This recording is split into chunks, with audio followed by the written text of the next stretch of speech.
Everyone, how are you? I hope कि आप सब अच्छे होंगे।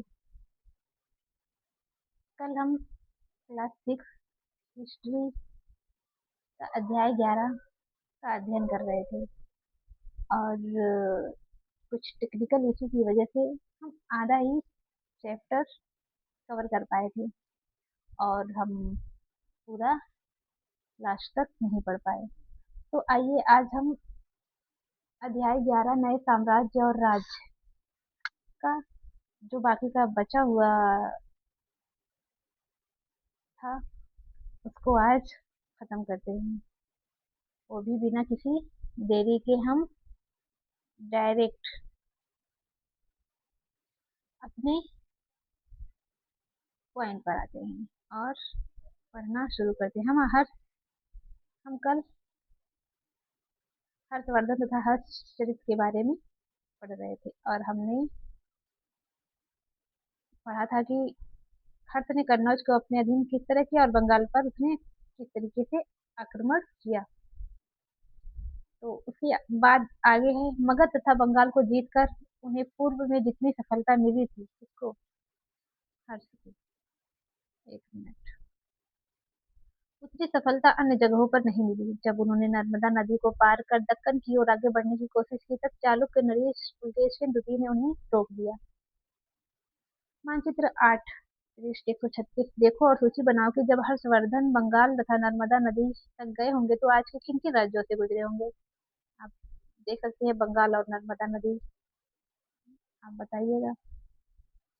पल्लव चालुक्य और पुलकेशिन द्वितीय की प्रशस्तियां।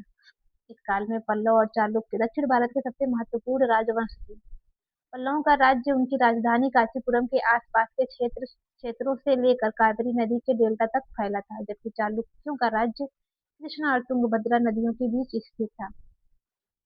चालुक्यों की राजधानी ऐहोल थी। यह एक प्रमुख व्यापारिक केंद्र था।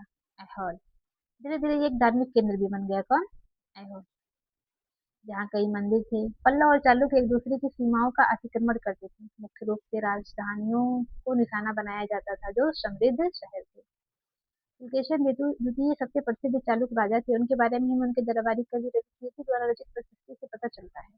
इसमें उनके पूर्वजों खासतौर से पिछली 4 पीढ़ियों के बारे में बताया गया है। पुलकेशिन द्वितीय को अपने चाचा से यह राज्य मिला था।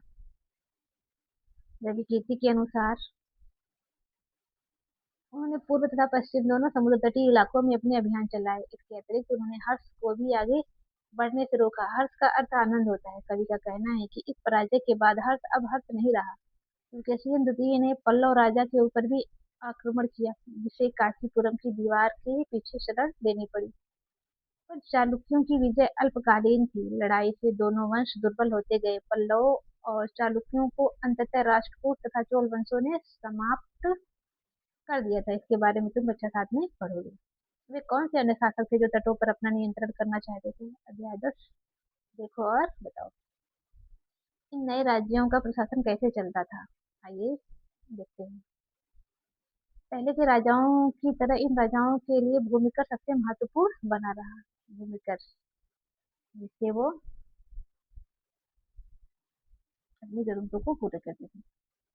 प्रशासन की प्राथमिक इकाई गांव होते थे, लेकिन धीरे धीरे कई नए बदलाव आए। राजाओं ने आर्थिक, सामाजिक, राजनीतिक या सैन्य शक्ति रखने वाले लोगों का समर्थन जुटाने के लिए कई कदम उठाए। उदाहरण के तौर पर आप देख सकते हैं कुछ महत्वपूर्ण प्रशासकीय पद आनुवंशिक बन गया था। बेटे अपने पिता का पद पाते थे, जैसे कि कवि हरिशेर अपने पिता की तरह महादंडनायक अर्थात मुख्य न्याय अधिकारी थे। कभी कभी एक ही व्यक्ति कई पदों पर कार्य करते थे, जैसे कि हरिशेर एक महादंडनायक होने के साथ साथ कुमार मात्य अर्थात एक महत्वपूर्ण मंत्री तथा एक संधि विग्रहिक अर्थात युद्ध और शांति के विषयों का भी मंत्री था। संभवतः वहां के स्थानीय प्रशासन में प्रमुख व्यक्तियों का बहुत बोलबाला था। इसमें नगर श्रेष्ठी यानी मुख्य बैंकर या शहर का व्यापारी, साठवाह यानी व्यापारियों के काफिले का नेता, प्रथम कुलिक अर्थात मुख्य शिल्पकार था, कायस्थों यानी लिपिकों के प्रधान जैसे लोग होते थे। इस तरह की नीतियां कुछ हद तक प्रभावशाली होती थी, पर समय के साथ साथ इनमें से कुछ व्यक्ति इतने अधिक शक्तिशाली हो जाते थे कि अपना स्वतंत्र राज्य स्थापित कर लेते थे। सोचकर बताओ कि अफसरों का पद अनुवंशित कर देने में क्या क्या फायदे और क्या क्या नुकसान हो सकते थे। एक नए प्रकार की सेना। कुछ राजा अभी भी पुराने राजाओं की तरह एक सुसंगठित सेना रखते थे, जिसमें हाथी, रथ, घुड़सवार और पैदल सिपाही होते थे। इसके साथ साथ कुछ सेना नायक भी होते थे, जो आवश्यकता पड़ने पर राजा को सैनिक सहायता दिया करते थे। इन सेना नायकों को कोई नियमित वेतन नहीं दिया जाता था। बदले में इनमें से कुछ को भूमि दान दिया जाता था।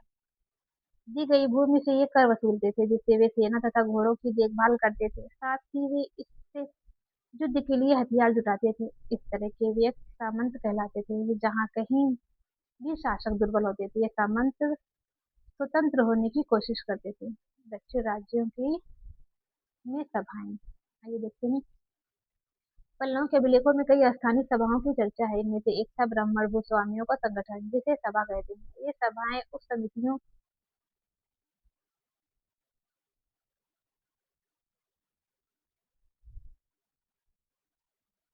के जरिए सिंचाई, खेती बाड़ी से जुड़े विभिन्न काम, सड़क निर्माण, स्थानीय मंदिरों की देख रेख आदि का काम करती थी। जिन इलाकों के भूस्वामी ब्राह्मण नहीं थे, वहां उर नामक ग्राम सभा के होने की बात कही गई है। नगरम व्यापारियों के एक संगठन का नाम था। संभवतः इन सभाओं पर धनी, शक्तिशाली भूस्वामी और व्यापारियों का नियंत्रण था। इनमें से बहुत सी स्थानीय सभाएं शताब्दियों तक काम करती रही। उस जमाने में आम लोग, अब देखते हैं, जन साधारण का जीवन।